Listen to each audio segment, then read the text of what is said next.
Seigneur pour l'opportunité. Tunabariki Bwana juu ya hii bahati. La semaine a été bénie. Juma ilikuwa yenye kubarikiwa. Et je rends grâce au Seigneur pour ça. Nashukuru Mungu juu ya ile. Je voudrais remercier d'une manière particulière ce couple merveilleux. Kushukuru munamna ya upekee Josi ya upekee. Merci beaucoup pour nous avoir associés à Inuka 4. Asante sana kwa kutuchomeka kuinuka 4. Ma prière est que vous alliez de gloire en gloire. Maombi yangu mwende utukufu wa utukufu. Que Dieu vous bénisse. Na Mungu awabariki. Et bénir mon allié. On était 2 orateurs. Tulikuwa wawili à ses assises. Muhifasi. Moi avec l'apôtre Daniel. Mimi na mtume Daniel. C'était une sélection des apôtres. Ilikuwa tu alichagua tu mitume. Que Dieu te bénisse, pasteur et apôtre. Mungu amibariki mtume. Qu'il vous bénisse avec votre femme. Amibariki na mkewe.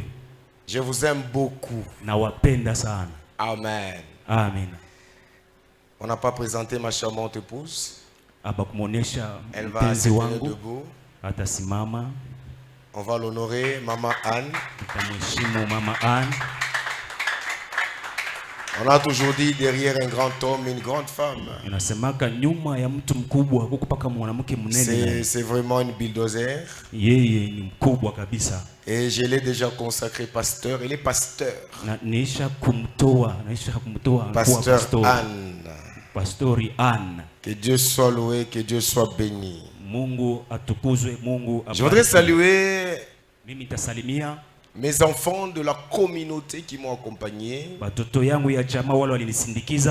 Ils vont devoir se tenir debout. Se tiennent debout, tous ceux qui m'ont accompagné. Alors d'une manière particulière, je vais dire, lui c'est l'assistant juridique de notre communauté, Maître Roli. À celui, tout ce qui est droit, c'est lui dans la communauté. Que Dieu soit loué. Le pasteur Eric Jesse, c'est le président de tous les pasteurs que j'ai établis dans la communauté. Et nous avons l'administrateur adjoint de l'église mère. Vous bénisse. On peut acclamer quand même pour mon équipe.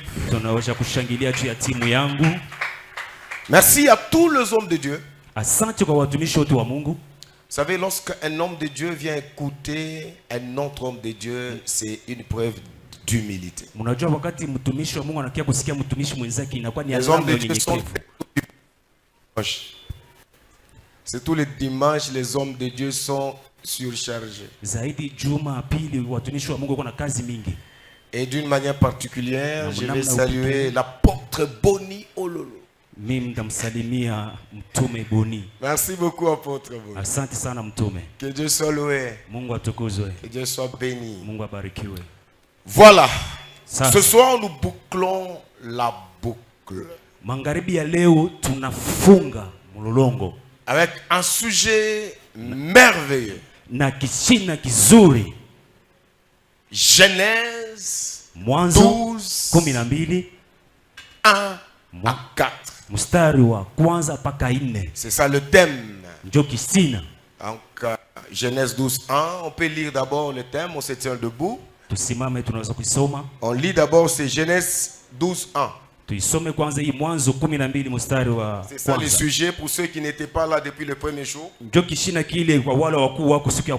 Et ensemble avec l'apôtre Daniel, nous avons navigué autour de ça. Écoutez ce que la Bible dit. Je vois l'écran est en train de bouger. On peut nous lire par celui qui trouve, peut nous lire Genèse 12, 1. Genèse chapitre 12, le premier verset, nous lisons nom du Seigneur. Je disais que nous lisons nom du Seigneur. Amen. L'Éternel dit à Abraham, va-t'en de ton pays, de ta patrie et de la maison de ton père, dans le pays que je te montrerai, parole du Seigneur. Nous acclamons très fort. Nous allons nous rasseoir. Alors, dans mes 2 2 interventions parce qu'on avait chacun 2 interventions. Le premier jour, j'ai parlé du Dieu qui se révèle à Abraham. C'était ce que j'ai parlé. Et je clôture avec mon deuxième sous-thème annoncé déjà le jeudi. Le parcours de la vie d'Abraham. Selon Genèse 12, Genèse 15, Genèse 17 et Genèse 21. Je répète le sujet de ce soir. Le parcours de la vie d'Abraham selon Genèse 12, Genèse 15, Genèse 17 et Genèse 21. Que nous lisions une fois pour toutes. Soyez très attentifs. On va lire 4 portions d'écriture et je vais décoller. Nous commençons avec la première portion d'écriture. Genèse 12, 1 à 4. Genèse 11, 1 à 4. Soyez très attentifs à ça. L'Éternel dit à Abraham, va-t'en de ton pays, de ta patrie et de la maison de ton père, dans le pays que je te montrerai. Je ferai de toi une grande nation et je te bénirai. Amen. Je rendrai ton nom grand et tu seras une source de bénédiction. Je bénirai ceux qui te béniront et je maudirai ceux qui te maudiront. Et toutes les familles de la terre seront bénies en toi. Abraham partit comme l'Éternel le lui avait dit et l'autre partit avec lui. Abraham était âgé de 75 ans lorsqu'il sortit de Charan, parole du Seigneur. Vous savez, c'est à 75 ans. 75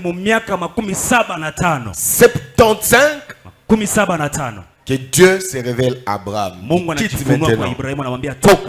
Amen. Deuxième portion d'écriture. Genèse 15. Nous lisons toujours de 1 à 4. Genèse 15, 1 à 4. Ok. Après ces événements, la parole de l'Éternel fit adresser à Abraham. Retenez ces choses. Et il dit, Abraham, ne crains point. Je suis ton bouclier et ta récompense sera très grande. Ne crains point. Je suis ton bouclier et ta récompense sera très grande. Écoute le verset 2. Abraham répondit, Seigneur éternel, que me donneras-tu? Je m'en vais sans enfant. Alléluia. Et l'héritier de ma maison, c'est Eliezer de Damas. Alléluia. Et Abraham dit, voici, tu ne m'as pas donné de postérité, et celui qui est né dans ma maison sera mon héritier. Alors la parole de l'Éternel lui fit adresser ainsi. Ce n'est pas lui qui sera ton héritier. Ce n'est pas lui qui sera ton héritier.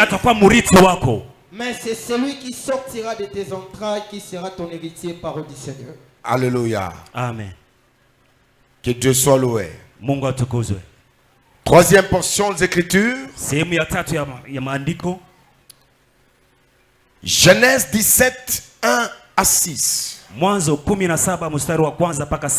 Ah, que Dieu soit loué. Genèse 17, 1 à 6. Lorsqu'Abraham fut âgé de 99 ans, à 99 ans, il reste un an pour avoir 100 ans. L'Éternel apparut à Abraham. Alléluia. Amen. Il apparut à Abraham.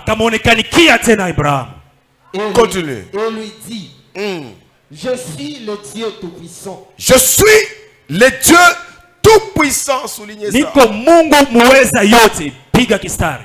Marche devant ma face et sois intègre. Et sois intègre. J'établirai mon alliance entre moi et toi. Yes. Et je te multiplierai à l'infini. Alléluia. Amen.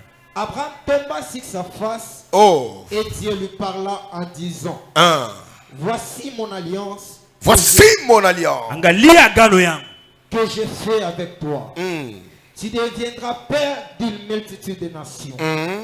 On ne t'appellera plus Abraham, mais ton nom sera Abraham. Tout ce que j'aime, c'est que Dieu a promis à Abraham, Mungu alimuahidi Abraham, mais il accomplit sa promesse à Abraham. Na anatimiza ahadi yake mu Abrahamu. Est-ce que quelqu'un est avec moi? Quelqu'un est avec moi ce soir. Est-ce que quelqu'un est avec moi? Que Dieu soit loué. Car je te rends père d'une multitude de nations. Je te rendrai fécond à l'infini. Yes. Et je ferai de toi des nations. Et des rois sortiront de toi, parole du Seigneur. Des rois sortiront de toi. Maintenant nous bouclons dans le parcours d'Abraham avec Genèse 21. Sasa tunafunga na ile njia ya Abrahamu na Mwanzo 21. Match final. Hiyo michezo ya mwisho. Genèse 21. Mwanzo 21. Match final. Michezo ya mwisho. Que Dieu soit loué. Mungu atukuzwe. Nous sommes dans Genèse 21, 1 à 4. Tuko Mwanzo 21, Mwanzo paka 4. Genèse 21, 1 à 4. Toujours 1 à 4. Paka vile moja paka 4. L'Éternel se souvint de ce qu'il avait dit. À ta place j'acclamerai avant même d'écouter. Répète encore. Rudilia tena. In English, again. Rudilia tena. L'Éternel se souvint de ce qu'il avait dit à Sarah. Un Dieu fidèle. Mungu ni mwaminifu. Et l'Éternel accomplit pour Sarah ce qu'il avait promis. Hey! Yes.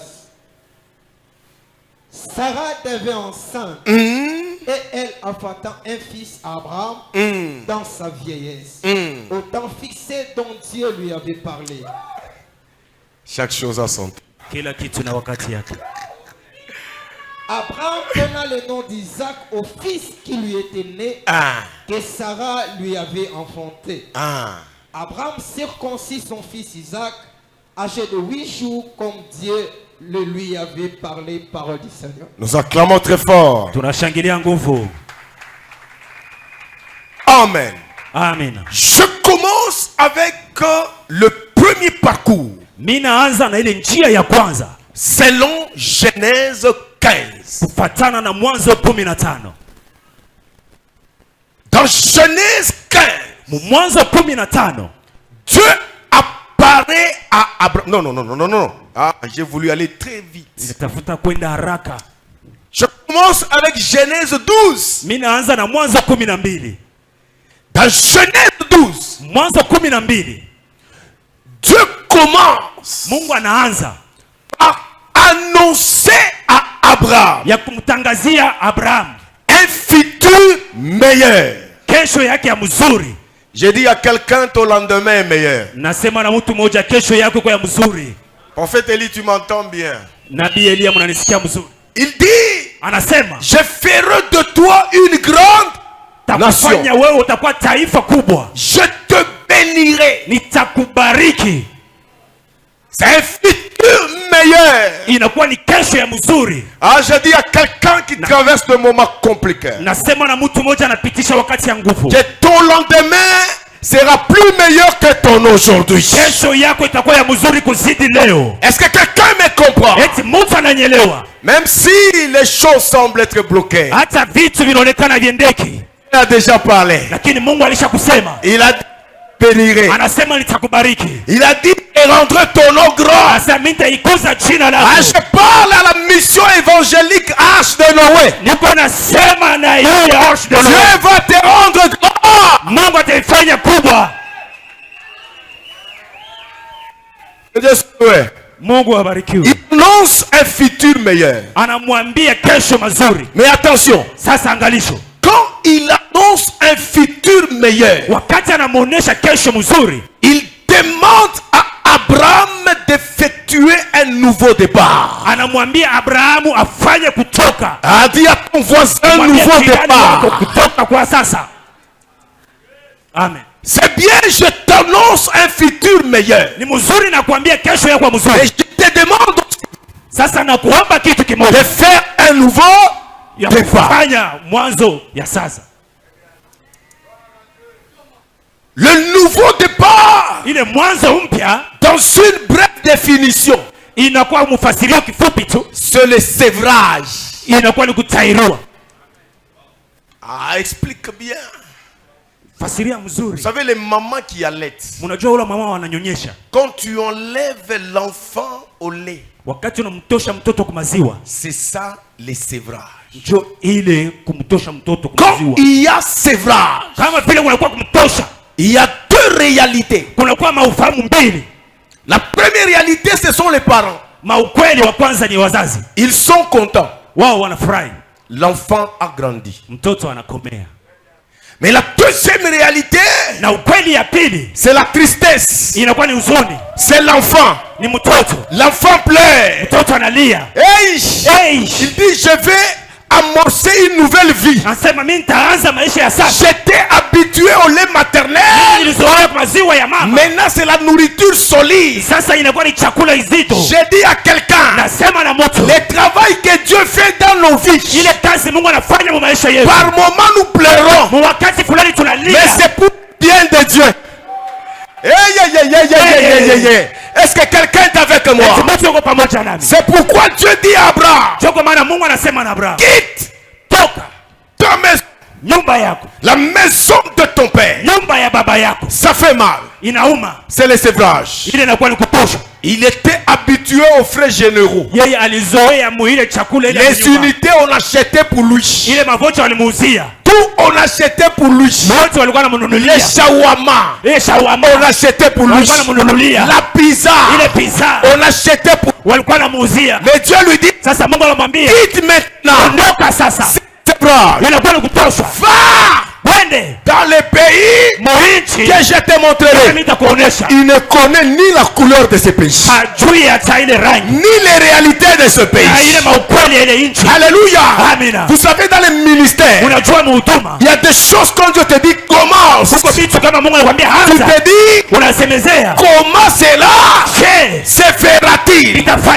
C'est le sévrage. Le sévrage est important. Le sévrage est important. J'ai dit à quelqu'un que le sévrage exige 4 choses. Dis à ton voisin 4 choses. Dis-lui 4 choses. La première chose qu'exige le sévrage, il faut se déconnecter des choses anciennes. Amen. Alléluia. Amen. Vous savez, dans la maison de sévrage, il n'y avait pas seulement de mauvaises choses. Il y avait aussi de bonnes choses. Je peux avancer? Écoute-moi. La Bible dit ne pensez plus aux événements passés. Ne considérez plus ce qui est ancien. Dans les événements passés, il y a de bonnes choses. Il y a la gloire. Dieu dit oublie cette gloire. Je voudrais dire au prophète, la gloire que tu vois aujourd'hui, oublie ça, oublie ça, oublie ça. Et demain cherche à faire une nouvelle gloire. Dans les passés, il y a des déceptions. Il y a l'humiliation. Vous savez, 16 ans. J'ai au moins 30 ans avec Dieu dans le ministère. Mais 16 ans de la vision. Un parcours de 16 ans, j'ai de l'expérience. J'ai beaucoup vu. J'ai beaucoup vécu. Alors quelqu'un qui a un tel parcours devient un bagage, une icône. Il y a ceux qui ont aussi 20 ans, 30 ans. kuna watu walioko na miaka 12. Lorsqu'une personne qui a un long parcours te présente Jésus, c'est qu'il faut prendre ça au sérieux. Qu'est-ce qu'on a vu? Mais comme on doit faire le nouveau départ, si hier j'ai échoué, j'oublie. Si on m'a humilié hier, j'oublie. S'il y a eu des trahisons, j'oublie. Je dois regarder de l'avant parce que je dois faire un nouveau départ. Deuxième chose, le nouveau départ exige la compréhension du sens de la vie. Hey. Vous savez, l'essence de la vie n'est pas le fait de vivre sur cette terre de hommes. Je parle à quelqu'un. Mais l'essence de la vie, c'est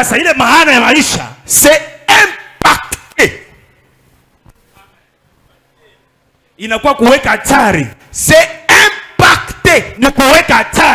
La Bible dit la création tout entière attend avec un ardent désir la révélation des fils de Dieu. L'essence de la vie, c'est impacté. J'ai dit à quelqu'un, tu es appelé à impacter. Impacté dans le ministère, impacté dans le business, impacté dans la vie professionnelle, impacté dans la vie familiale. Mais laisse-moi te dire, pour impacter, il faut quitter la foule. Amen. Non, je peux monter encore. Pour impacter, il faut cesser d'imiter les autres. Amen. Je ne sais pas comment est-ce que Dieu s'est révélé à mon bien-aimé. Je ne sais pas comment il s'est révélé à lui. Je ne sais pas comment il s'est révélé à lui. J'ai dit à quelqu'un, l'imitation crée la limitation. Non, écoute-moi, j'avance. Guerre en Israël. Saül avait les armures. Il y avait des habitués à la guerre. Tout le monde fuyait Goliath. Mais il y avait un jeune homme que Dieu avait demandé, cache-toi. Cet homme faisait des entraînements avec des animaux. Et personne ne le voyait. Ah, j'ai dit à quelqu'un, Dieu te prépare dans le secret. Et il va t'exposer publiquement. Ah, est-ce que quelqu'un est avec moi? Et pendant que David travaillait en mousse, tout ce qu'il voyait comme expérience, personne n'était là. Le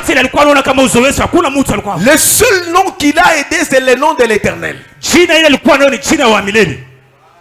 Maintenant, il arrive sur le champ de bataille. Son père l'envoie avec une mission.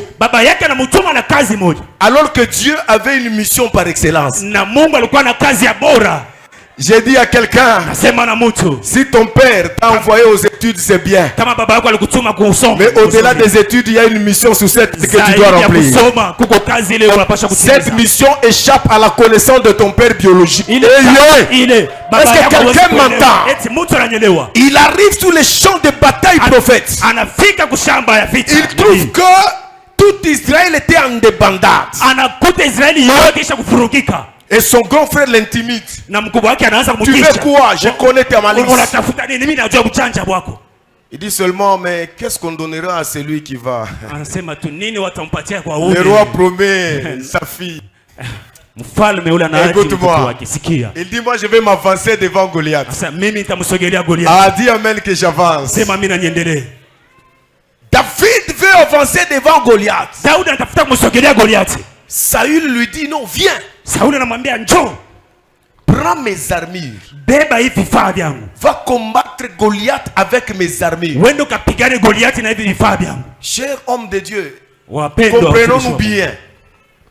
Les mêmes armures là, Saül n'a pas su déstabiliser Goliath avec. Mais il donne ses armures à David.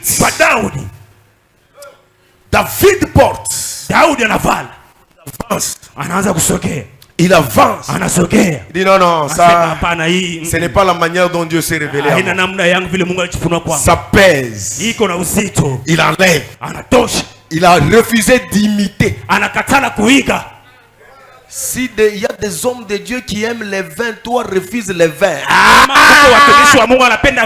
S'il y a des hommes de Dieu qui font du n'importe quoi, reste dans ce que Dieu t'a appelé. Je parle à quelqu'un. David dit, Goliath, tu viens devant moi avec des armures, des javelots, mais moi je viens au devant de toi avec le nom de l'Éternel. Ah, je dis à quelqu'un ce soir, l'essence de la vie s'est impactée. Pour impacter, tu dois être différent des autres. Amen. Troisième chose, le nouveau départ exige qu'il faut avoir la foi en Dieu. Ah, j'ai parlé le jeudi de ça. Je saute pour aller vite parce que j'ai beaucoup de choses à dire. Quatrième chose, le nouveau départ exige le sacrifice. Écoutez-moi. Mission évangélique Arche de Noé. Lorsqu'on a commencé la vision, mes enfants sont là, les pasteurs Eric est là, tout le monde est là. Il fallait beaucoup de sacrifices. Je me souviens, en 2010, je n'ai jamais oublié, une année après, le témoignage que j'aime donner. On n'avait pas d'instrument parce que notre premier temple, ça c'est très beau dans 4 ans. Je vous dis notre premier temple, c'était le bois. Et notre premier culte, c'était à ciel ouvert. Pendant qu'on chantait, un certain 7 juin 2009, les passants disaient que ces gens ici ont échoué la vie. Il y a la poussière qui entrait. J'étais avec ma charmante la femme de mon alliance, jusqu'au ciel. Il n'y a que la mort qui pourra nous séparer. Alléluia. Comme elle chante bien, elle chantait. Alléluia, alléluia. La poussière. On a fait un hangar avec de bois. Quelle honte. On a évolué en 2010. On n'avait pas des instruments. J'ai jamais oublié. La plus grosse somme que j'avais trouvée dans ma vie, j'ai montré l'exemple moi. $3,000. C'était la première grosse somme que j'ai eue dans ma vie en 2010. Quand j'ai cet argent, j'ai dit, madame, on peut préparer déjà l'avenir des enfants, on peut acheter même un lopin de terre. Alléluia. Dieu m'a enseigné sur le nouveau départ avant de bien vivre le nouveau départ. Le nouveau départ exige le sang. Je vais voir ma femme. Je lui dis, on n'a pas d'instrument. Chaque jour avec les nimbos à Kovu. Parce que ça nécessite pas même les instruments. Maïcha mafupi ya huku dunia. Ape na kwa butamu sasa ma instrument. Je tunaanza kuimba pachiko ma instrument.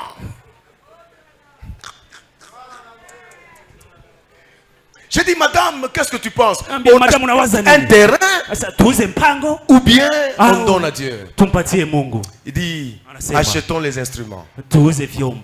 Paix à son âme, les frères Alain Dimanja viens de voir. Comme il vendait les instruments, nous sommes allés le voir chez lui à Kalobwe. On dit, frère Alain, va en Afrique du Sud nous acheter les instruments. Sacrifice. Ça, ce n'est qu'un exemple parmi tant d'autres. On évolue. Dieu nous donne une parcelle. Les choses se compliquent. J'ai dit vendons pour Dieu. Après une maison. Des véhicules, n'en parlons même pas. Aujourd'hui, on peut voir l'apôtre Ézéchiel qui a bâti un bel temple. Et celui qui ne connaît pas mon parcours, il peut me traiter de sa façon. Avant de juger un homme de Dieu, cherche d'abord à sonder son parcours. Alléluia! Est-ce que quelqu'un m'entend? On s'est sacrifié. Et Dieu a vu la manière dont on s'est sacrifié. Il a commencé maintenant à susciter des partenaires. Le nouveau départ exige le sacrifice. Ah, je fonce. Ah, que Dieu soit loué. Au chapitre 15, nous sommes au chapitre 15. N'oubliez pas les éléments clés. Au chapitre 12, Dieu annonce un futur meilleur et demande à Abraham d'effectuer un nouveau départ. Au chapitre 15, ah, ça j'aime. Au chapitre 15, il y a deux réalités. Deux réalités. La première réalité, le découragement. Abraham dit à Dieu, que me donneras-tu? Voici, je m'en vais sans enfant. Et l'héritier de ma maison, c'est Eliezer de Damas. Tellement qu'il a patienté pour avoir un enfant, il n'a pas eu. Il confond la promesse de Dieu avec l'esclave qui était dans sa maison. J'ai dit à quelqu'un ce soir, par moment dans le ministère, nous nous butons à des situations difficiles. Où on se décourage. Ah, j'ai dit à quelqu'un, Jean-Baptiste n'est pas le seul à être découragé. À un certain moment, il a dit, lui ou bien ce n'est pas lui. Allez poser la question, est-ce que c'est lui ou bien on entend une autre personne? Chers hommes de Dieu, je ne sais pas. Chers fidèles, je ne sais pas le moment que vous traversez, mais le découragement, il est toujours là par moment. Abraham se décourage et Dieu lui dit non, l'héritier de ta maison n'est pas Eliezer de Damas. Il sortira de tes entrailles. La première réalité, il se décourage. Mais j'aime la deuxième réalité. En Genèse 15, la deuxième réalité, c'est que Dieu rassure Abraham qu'il est avec lui et qu'il va accomplir ce qu'il lui avait promis. Je dis à quelqu'un ce soir, malgré les découragements, Dieu t'assure, il te rassure que ce qu'il t'avait dit se réalisera. Il n'est pas un homme pour mentir, ni un fils de l'homme pour se repentir. J'ai dit à quelqu'un, ma foi. Kuvunjika moyo hawezi kumeza imani yangu. Ah, Dieu rassure à quelqu'un. Mungu anahakikishia mtu. Maman, si tu n'as pas encore d'enfant, mama kama hujakuwa na mtoto, j'ai dit tu auras des enfants. sema utakuwa na watoto. Mon frère, si tu es encore célibataire, j'ai dit tu vas te marier. Ne te décourage pas. Au côté du découragement, il y a l'assurance de Dieu. Amen. Chapitre 17. Sura ya 17. Je te fais des synthèses. Ah, ça j'aime. Au chapitre 17, Abraham arrive à la porte de l'accomplissement de la promesse de Dieu. Ah, ça c'est fort. Alléluia. Amen. Et quel est le signe que Dieu lui donne? L'alliance. Si je vais te parler de l'alliance ici, je risque de ne pas épuiser. Alléluia. Alléluia. Amen. Il y a beaucoup de choses que Dieu m'a enseigné sous l'alliance. J'ai déjà eu à parler à l'église. Mes enfants sont là. Donc si je commence sous l'alliance, on risque de dévier les choses. Mais écoute-moi. Il arrive à la porte de sa bénédiction. Et Dieu fait alliance. Il renouvelle l'alliance avec lui. Et ce que j'aime deuxièmement, c'est que Dieu donne à Abraham le canevas, la voie pour arriver à la bénédiction. Il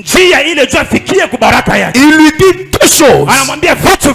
Marche devant ma face et sois intègre. Imaginez-vous le père de la foi qui a commencé le parcours avec Dieu depuis Genèse 12, 15, mais c'est au 17e chapitre que Dieu lui dit sois intègre. C'est que de 12 à 16, il n'était pas intègre. Il mentait. Alléluia.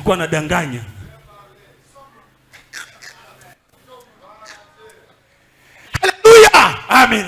Est-ce que quelqu'un... Mais au chapitre 17, je dis attention, c'est déjà la porte. Hey, mon frère, cela n'engage que moi. J'ai toujours dit, un vrai serviteur de Dieu, c'est celui qui a quand même touché à quelque chose. Un vrai chrétien, pas serviteur, un vrai chrétien.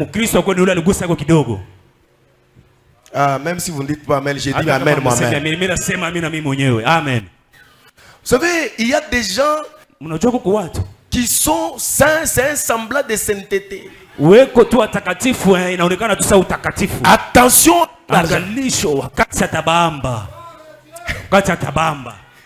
ah, c'est l'apôtre qui parle. Attention avec l'argent. Hey. Celui qui a l'argent, tout est facile.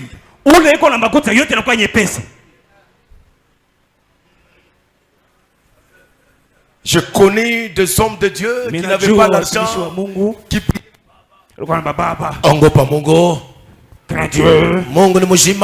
Dieu vivant. Dieu lui a donné seulement quelque chose. On a 5 bureaux. Premier bureau. Attention avec l'argent. J'ai besoin que Dieu te donne l'argent. Parce que l'argent va révéler ta véritable nature. Oh. Quelqu'un est avec moi. Quelqu'un est avec moi.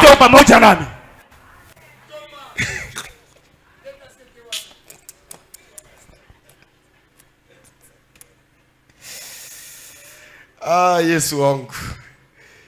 Il dit Abraham soit intègre. Ah, ça j'aime. Sois intègre. Vous savez l'intégrité c'est quoi? L'intégrité c'est une grande probité. L'intégrité la qualité d'une personne qui ne se laisse pas corrompre. Une personne de droit. C'est ça l'intégrité. Dieu a remarqué que de Genèse 12 à Genèse 16, Abraham était comme ça. Mais comme il arrive à la porte de sa bénédiction au chapitre 17, Dieu dit, attention Abraham, avant que la bénédiction ne t'avale, je voudrais te préparer.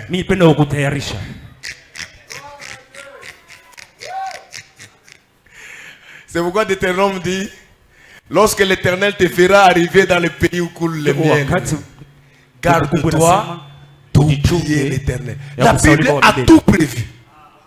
Garde-toi d'oublier l'Éternel.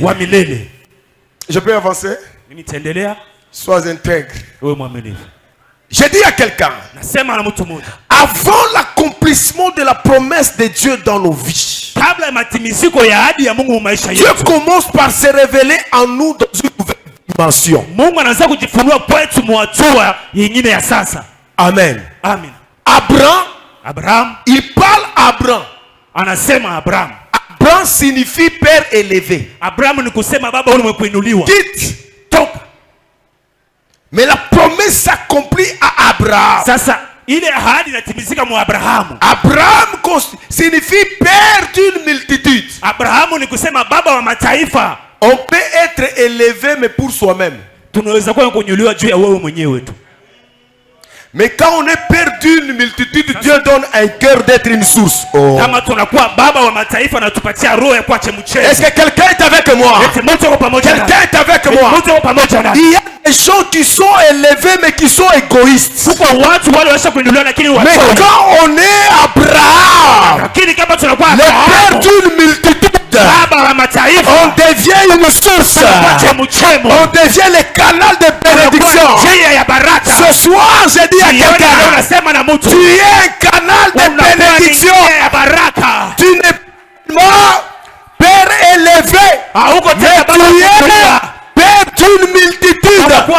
C'est pourquoi il fait la promesse à Abraham. Il prend le temps de préparer Abraham. Lorsque Abraham devient Abraham, devient père d'une multitude. Ce soir, j'ai dit, tu es un canal de bénédiction. Dieu ne te bénit pas pour toi-même. Il te bénit pour les autres. Alléluia.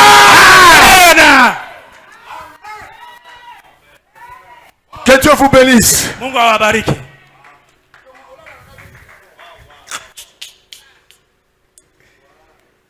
C'est pourquoi Dieu dit, chapitre 17, je suis le Dieu tout puissant. Au verset 12, au chapitre 12, il n'a pas dit ça. Au chapitre 15, il n'a pas dit ça. Mais au chapitre 17, je suis le Dieu tout puissant. Il est El Shaddai.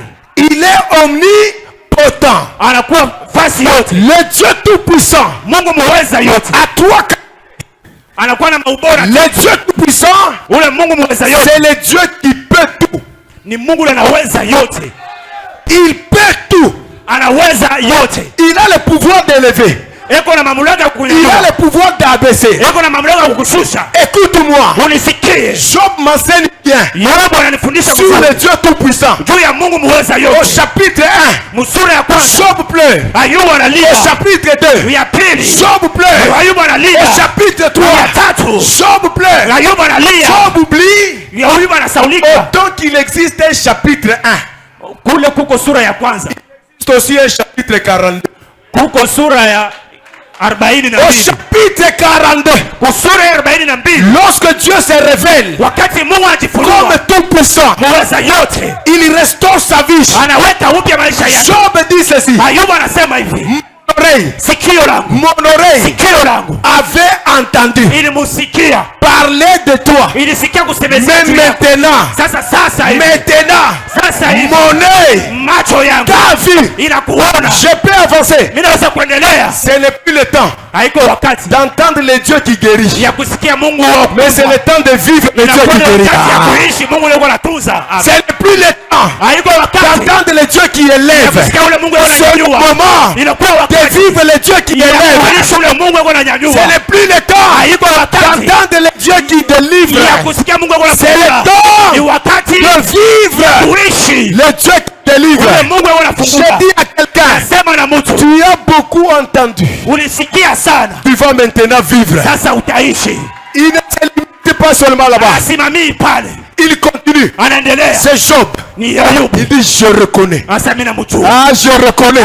Je reconnais que Dieu peut tout. J'ai dit à quelqu'un, il a le pouvoir d'ouvrir, il a le pouvoir de fermer, il a le pouvoir de susciter des partenaires, il a le pouvoir de t'élever. Ce soir, le Dieu Tout-Puissant, dans sa première dimension, c'est le Dieu qui peut tout. Deuxième dimension, le Dieu Tout-Puissant, c'est le Dieu de restauration. J'ai dit à quelqu'un,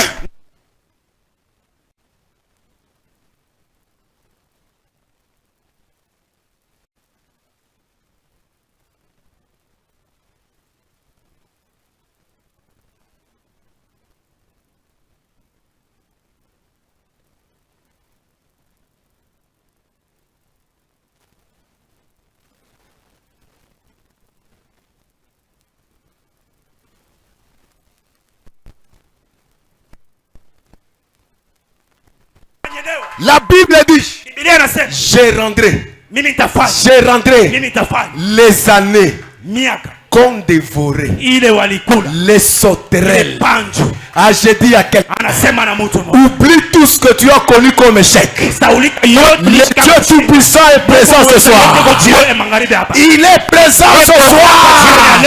Il est présent ce soir. Il est présent ce soir.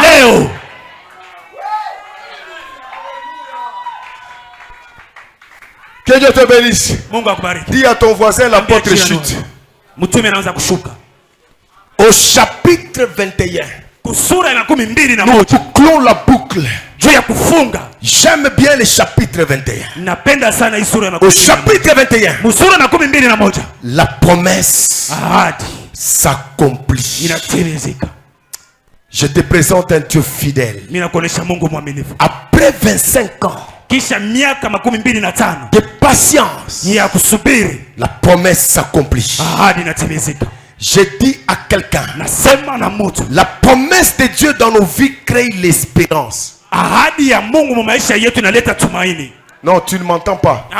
Je peux avancer. La promesse de Dieu crée quoi? Vous savez, la foi et l'espérance sont des sœurs. La foi, c'est pour le présent. Mais l'espérance pour le futur. Maintenant, la promesse de Dieu dans nos vies crée l'espérance. La Bible dit ceci: il y a de l'espérance pour ceux qui vivent encore. Même un chien vivant vaut mieux qu'un lion mort. Je peux avancer. Écoute-moi. Lorsque la Bible dit il y a de l'espérance pour ceux qui vivent encore, je te donne l'exemple d'Israël. La Bible dit Israël est comme un tison arraché du feu.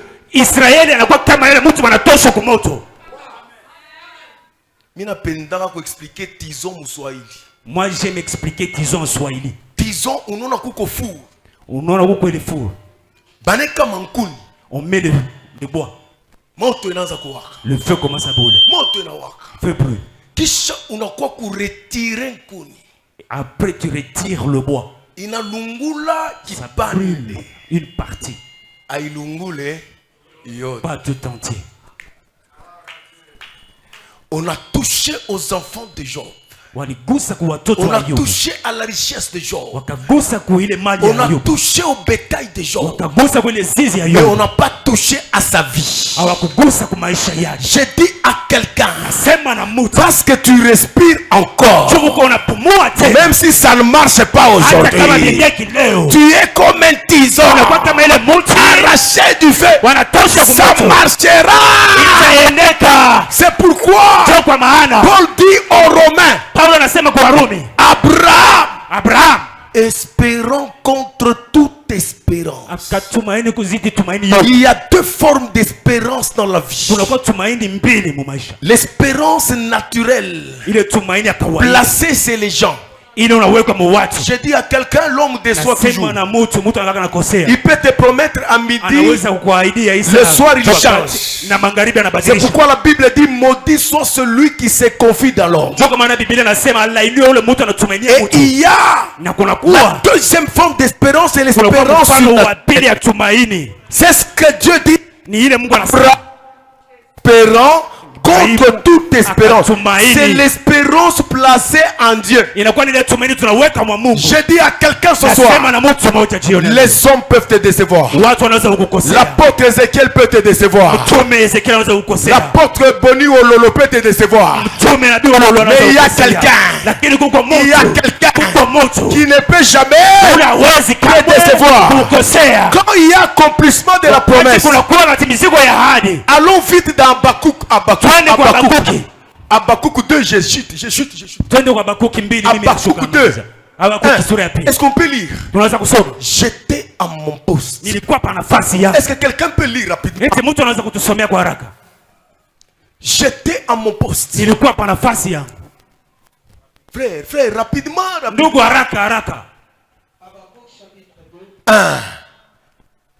Je lis le premier verset.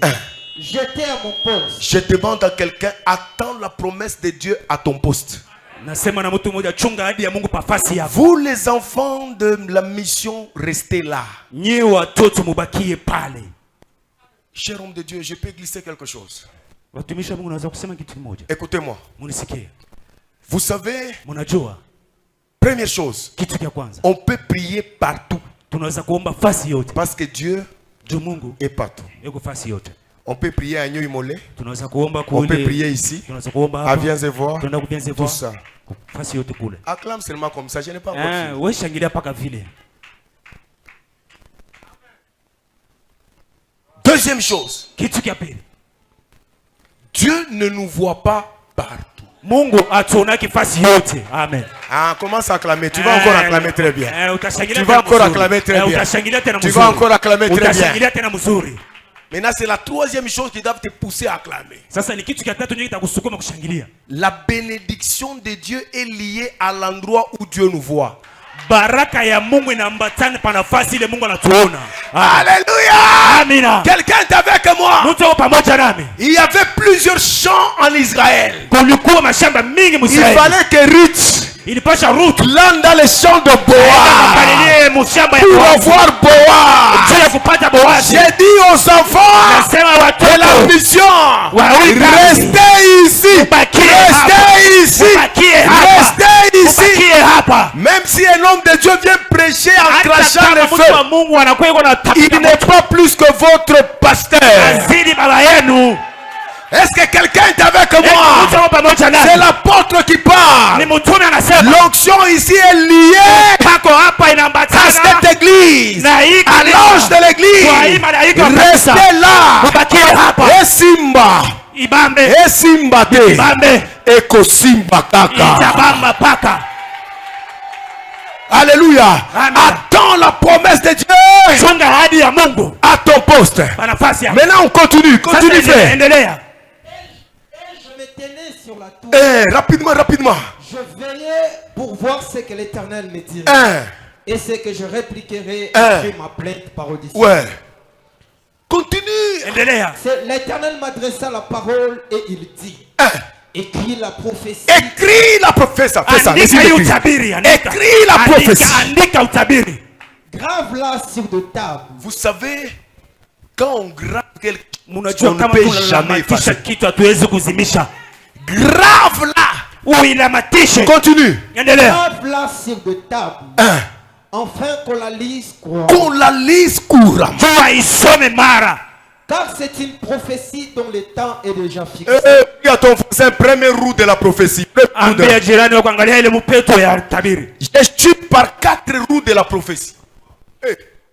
La première roue, la prophétie a un temps. Avant le temps de Dieu, ce n'est pas le temps.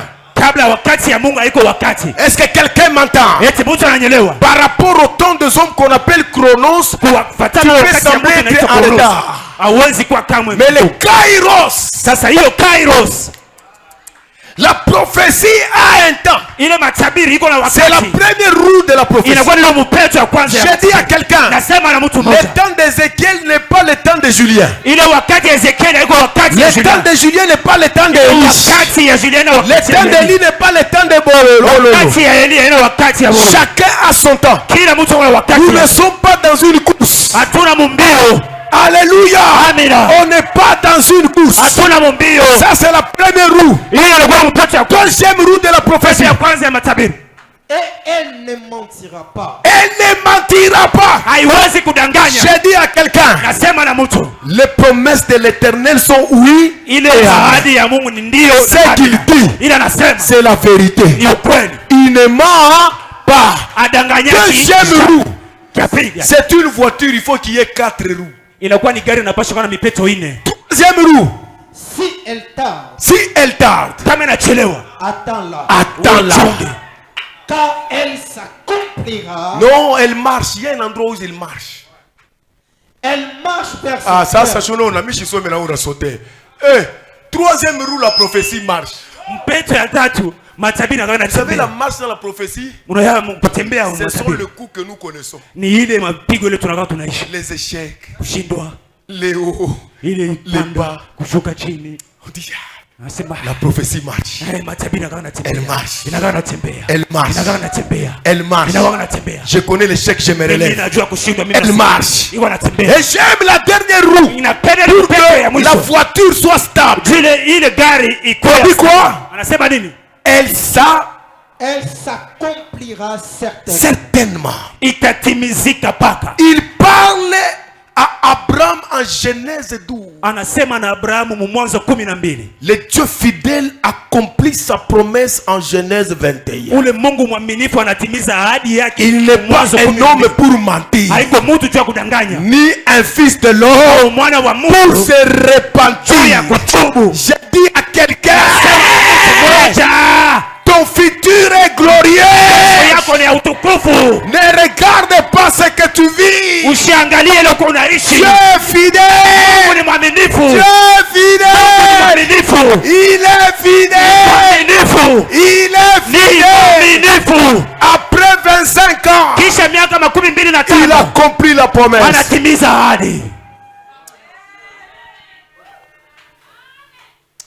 Tu connais Asseyez-vous. Je vais vous dire quelque chose.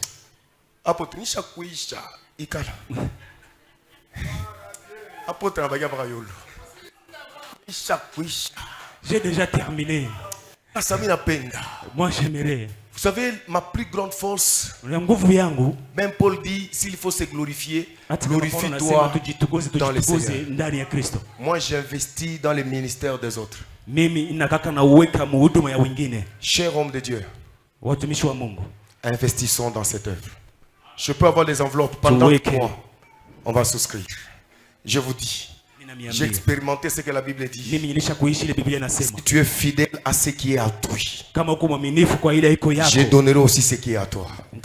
Moi je suis un grand semeur. Très grand semeur. Et surtout j'aime lorsque ce sont des hommes de Dieu qui s'aiment. Vous savez, dans ces enveloppes ici, chacun va dire ce qu'il va donner pendant 2 mois seulement. Je commence par prendre mon enveloppe. Maman, tu prends.